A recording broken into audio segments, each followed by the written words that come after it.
को आप देखना शुरू कर दिए हैं रंगो टीवी भारतवर्ष। आइए हम आपको बड़ी खबर को ले चलते हैं। इस समय हम उत्तर प्रदेश के प्रयागराज जिले के विकास खंड कौंधियारा थाना कौंधियारा क्षेत्र के अंतर्गत ग्राम सभा ओसा में उपस्थित हूँ। यहाँ पर एक होनहार बालक जो कि रक्षा मंत्रालय से टॉप करके अपने ज्वाइनिंग करने जा रहे हैं। आइए हम आपको उन्हीं से रूबरू कराते हैं कि कैसे उन्होंने इतना मेहनत करके आगे निकले और कैसे अपनी भविष्य की तैयारियां किए। ये सब आइए हम उन्हीं से रूबरू आपको कराते हैं। सबसे पहले भैया अपना परिचय बताइए। जी, मेरा नाम मनोज कुमार है। मैं पिता का नाम शिवराम भारती। मैं ग्राम सभा उषा पोस्ट देवरा और कौंधियारा तहसील कसना डिस्ट्रिक्ट प्रयागराज से बिलोंग करता हूँ। जैसे कि आपने किन किन बिंदुओं पे आपने मुकाम हासिल किया और आपकी ये जो है जॉब करने जा रहे हैं, इसके बारे में अवगत कराएं दर्शकों को। जॉब देखिए कुछ नहीं है, बस इंटर के बाद हमने 12वीं के बाद डिप्लोमा करने के लिए जीको का फॉर्म फिलअप किया। जी। वो 3 साल का डिप्लोमा होता है। और डिप्लोमा डिग्री पे जो भी हमें जॉब मिला हुआ है डिप्लोमा डिग्री पे मिला हुआ है। और हाल फिलहाल में मेरा सिलेक्शन हुआ है DRDO, जो एक रक्षा मंत्रालय के अंतर्गत आता है। एक संस्था है, बहुत बड़ी संस्था है। और रेल मंत्रालय का भी एक डिपार्टमेंट है, यूपी मेट्रो, उसमें हुआ है। तो एक कब से जॉब करने जा रहे हैं, ये जो अपनी सरकारी नौकरी है, तो इसमें हमारे दर्शक लोग काफ़ी जुड़ चुके हैं चैनल के माध्यम से, आप उनको अवगत कराएं। क्या है, ज्वाइनिंग मेरा काफ़ी टाइम से आ चुका है, 14 मार्च को। बट मैं थोड़ा सा ज्वाइन करना चाहता था यूपी मेट्रो, बट अपने जो भी मेरे शुभचिंतक हैं उन लोगों के सजेशन से हमने DRDO ज़्यादा प्रेफर किया। यूपी मेट्रो को मतलब कि स्कॉट कर दिया। तो आप ये जो है कैसे इतनी मेहनत से पढ़ाई की कि आपका यहाँ तक हासिल मुकाम किए कि आपका सिलेक्शन हुआ? रात दिन मेहनत किए पढ़ाई में कि ऐसे अपन कोचिंग संस्थान से किए कि ऐसे पढ़ाई की? देखिए क्या है कि इसमें पढ़ाई कुछ नहीं है, ऐसा नहीं नौकरी सब कुछ नहीं होता। बस लोगों को लगता है कि नौकरी बहुत चीज़ है, कुछ नहीं है नौकरी चीज़ें। बस निरंतर लगे रहिए, कोई भी चाहे जो एग्जाम है टारगेट करिए उसको, और नज़र मतलब उस पर गड़ाए रहिए। जो भी एग्जाम फोकस कर रहे हैं आप, हमेशा उसके जो भी प्रीवियस पेपर हो रहे हैं और उससे रिलेटेड जो भी पेपर हो रहे हैं JEE के, सब पर मेरा मतलब कि मेरी आदत थी कि हम पूरे के पूरे पेपर को नज़र हमेशा गड़ाए रहते। जो भी पेपर हो रहा था हमेशा उसका प्रीवियस ईयर पेपर जो भी हो रहा है रिसेंट में देखते रहते थे, कैसा पेपर आ रहा है, कहाँ से क्वेश्चन पूछे जा रहे हैं। और कोचिंग का तो बहुत बड़ा रोल था उसमें, सरकार ने पढ़ाए थे। तो आपने भी कोचिंग पढ़ा था कि नहीं? हाँ, कोचिंग किए थे हम। कोचिंग जैसे हम गए इलाहाबाद 2019 में डिप्लोमा करने के बाद, तो कोचिंग लॉकडाउन की वजह से, कोरोना की वजह से बहुत जल्दी बंद हो गया। 3-4 महीने तक मेरा कोचिंग चला, कोचिंग बंद हो गया। फिर आए घर पे, कंटिन्यूटी में छूटी जा रही थी धीरे धीरे, इसीलिए ज़्यादा टाइम डिले हो गया। कोचिंग चलता हो गया शायद तक सिलेक्शन हो गया होता कहीं ना कहीं पड़ गई। तो जैसे कि आपने इतना मेहनत से पढ़ाई की, तो और अपने जैसे गांव देश के छात्र हैं उनके बारे में क्या कहेंगे? उनके बारे में कुछ खास नहीं कहेंगे, बस यही कहेंगे कि जो भी पढ़ रहे हैं, ऐसा नहीं है कि नौकरी इतनी आसानी से नहीं मिलती। आज सभी जानते हैं इतना कंपटीशन हो गया है, एक सीट पे 1,500 लोग कंपटीशन कर रहे हैं। यहाँ 1500 सीट आ रही है, 15 लाख फॉर्म फिलअप किया जा रहा है। इतना आसान नहीं है नौकरी मिलना। बस ये है, जो भी फॉर्म आ रहा है, जो भी मतलब आप टारगेट कर रहे हैं कि हमको एग्जाम निकालना है, क्योंकि आप मतलब उस पर फोकस रहिए एकदम।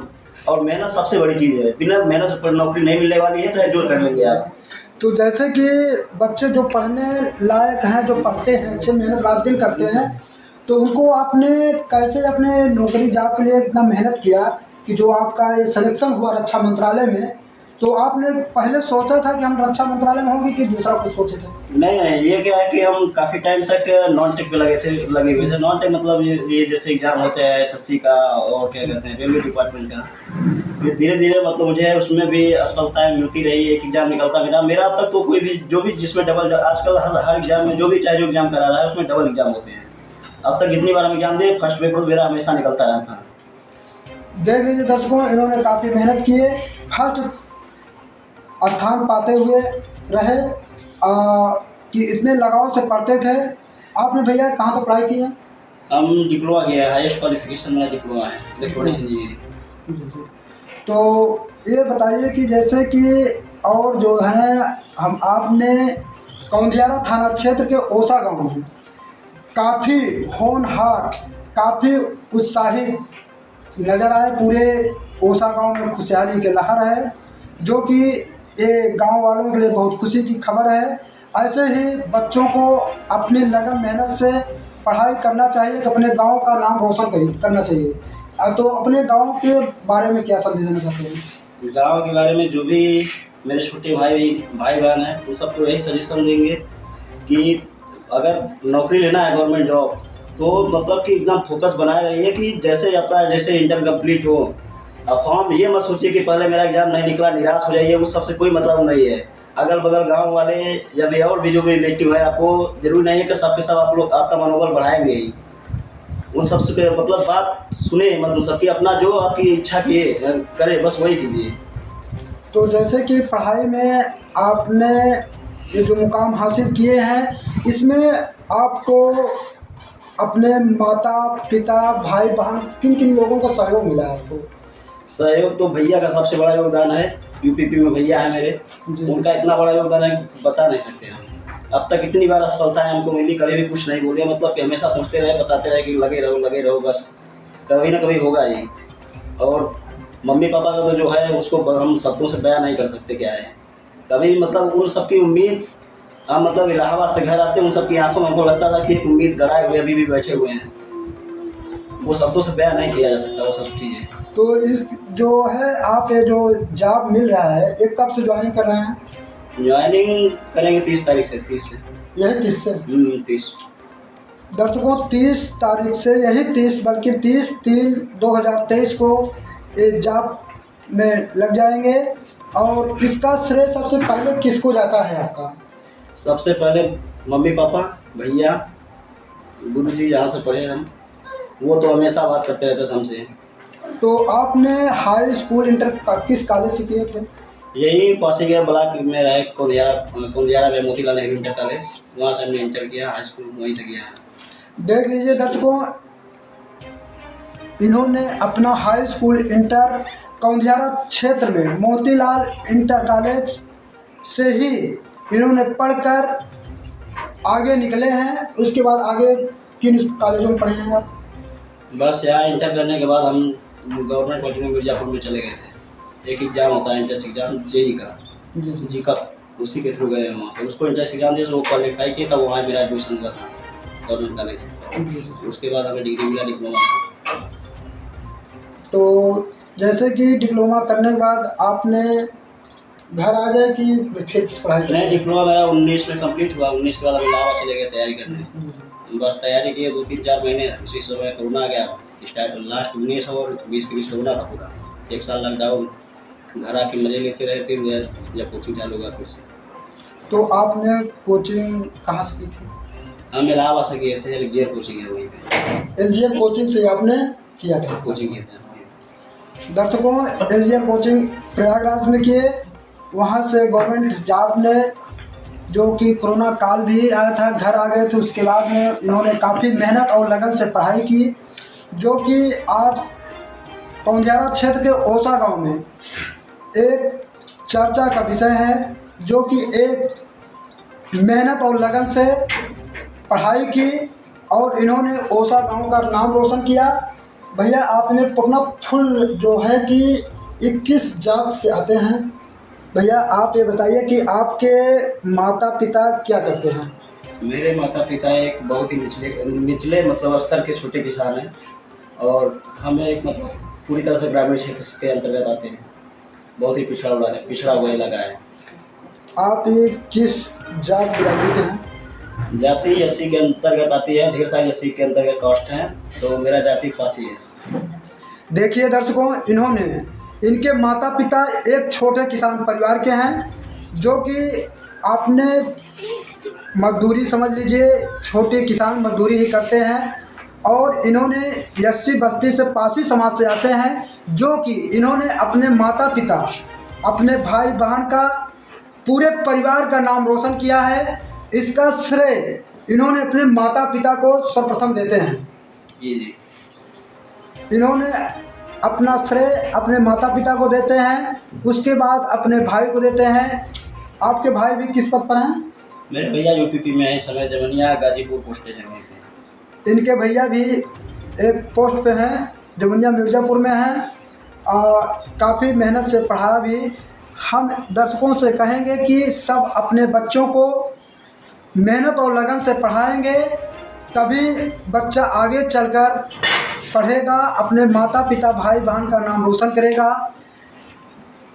और जैसे कि हर बच्चे को पढ़ाना माता पिता का कर्तव्य है, तो इसी क्षेत्र से एक जो ग्रामीण इलाका है, यहाँ बहुत खुशहाली के लहर भी है। तो आप अपने गांव के अपने दोस्त मित्रों से या अपने जो है ग्रामीण इलाकों माताओं बहनों से अपने जो छोटे भाई हैं या बहन हैं, अपने बच्चों को पढ़ाने लिखाने के बारे में क्या बताएंगे? बच्चों के ऊपर सबसे पहले फोकस करना चाहिए कि वो कॉलेज में पढ़ रहे हैं नहीं, उससे मतलब नहीं है, घर पर जरूर ध्यान दीजिए सबको। जो भी बच्चे हैं अगर घर पे ध्यान नहीं देंगे, कितना भी कॉलेज में पढ़ लें, अगर घर में पढ़े तो कुछ नहीं होने वाला नहीं है। तो दर्शकों देख लीजिए, भैया का कहना है कि स्कूल के अलावा घर पर आए, कम से कम घर पे पढ़ाई करें, और उनके माता पिता भाई भी देखें कि हमारा बच्चा पढ़ रहा है कि नहीं पढ़ रहा है। जब तक घर पर नहीं पढ़ेंगे तब तक कुछ होने वाला नहीं है। सरकारी नौकरी मिलने में इतना आसान नहीं है। सही बात, आसान नहीं है, सभी जानते हैं कितना कंपटीशन है, बेरोजगारी की दर बढ़ती जा रही है, क्या ही बताएं उसके बारे में। तो दर्शकों आपने देख लिया कि ओसा गांव में एक उत्साहित बहुत खुशी का लहर है, जो कि काफ़ी उत्साह सम्मानजनक है, जिन्होंने अपने माता पिता का नाम रोशन किया।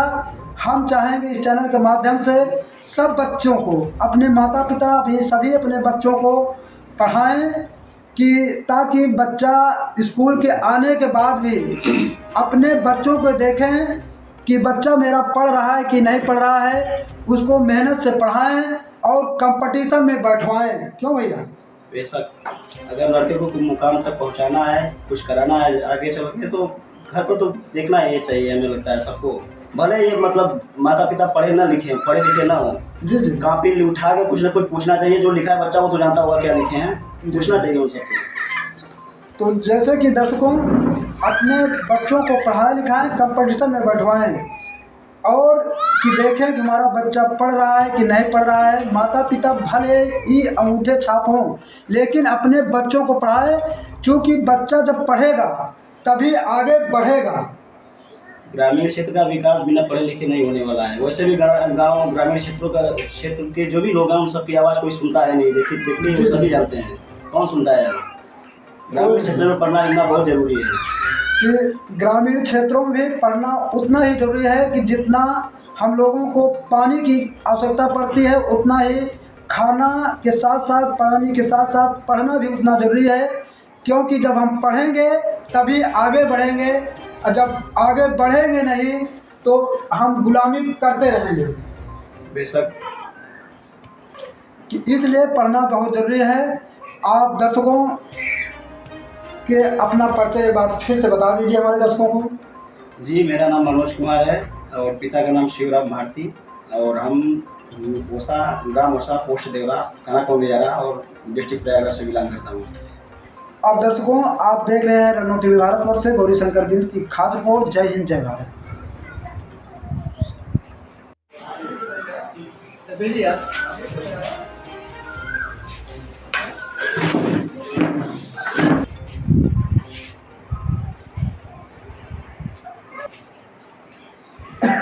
एकदम घरे घर इतना माहौल समझो नीचे करें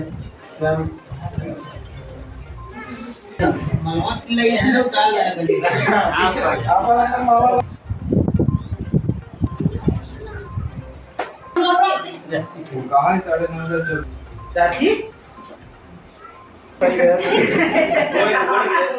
थोड़ा गरम रहेगा। अच्छा लगा आपको बहुत। हाँ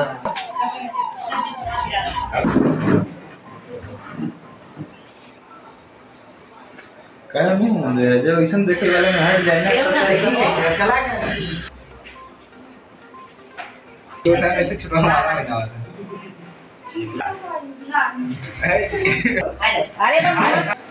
पूरा इतना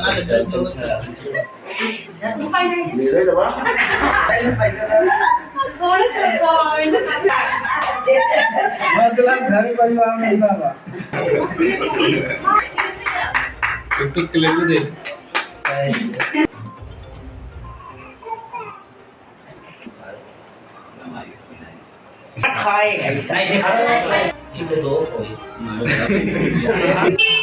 चला भाई ऐसे बैठाए दे वहीं सबके खुद एक पहले वो कहीं फिर साथे फोटो खिंचाए पड़े चला पीटीसी में चला हाँ सबके साथे खड़ा होकर फोटो लिखी ना सबके साथे खड़ा हो जाएंगे आइए हाँ भाई देखे पहले इनका ले